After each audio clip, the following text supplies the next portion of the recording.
Assalamu alaikum rahmatullahi wa barakatuh. A greeting yet you flinch, your mind shackled by a single phrase that carries more weight than its simple meaning.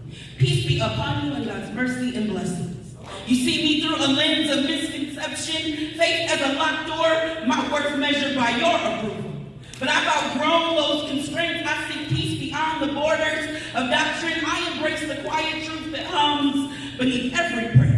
Why burn books and ban questions? Because knowledge is the edifying equalizer, and that scares those who need control to maintain their confused sense of piety. I was baptized Baptist, schooled within a Catholic schoolhouse, cleansed by holy waters, given the sacrament as first communion, scolded in pulpits that preach grace but frowned at pants on women. I was taught silence in the language of sermons, told that obedience was holiness and submission sacred.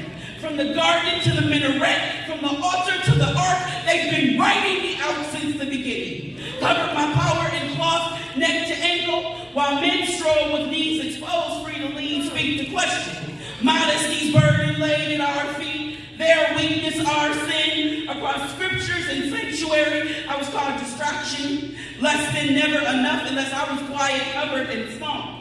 I worship beside alabaster hues and Pentecostal pews. I found Islam in my 20s and hate in a stranger's eyes.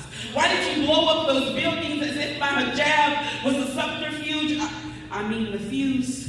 By my 40s, I knew that I was not confined to a single path, yet I feel like protest for coloring outside the lines you drew without asking.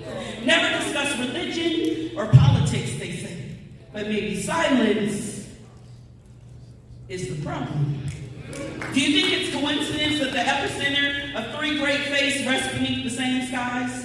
Jerusalem, claimed by Judaism's longing, Christianity, salvation, and Islam's ascension, all tracing back to Abraham, yet still shattering like blood-stained glass by conquest and creed. Everyone wants a corner of what should be common ground, Mecca and Medina by man-made borders. Isn't it strange how we all argue over God, who God loves more, as if heaven has a velvet rope? What if God is not in doctrine, but the breath between us? So I ask again, is it coincidence or calling that the holiest of places rest in the conflict instead of the heart? Maybe God isn't waiting behind some velvet rope choosing sides.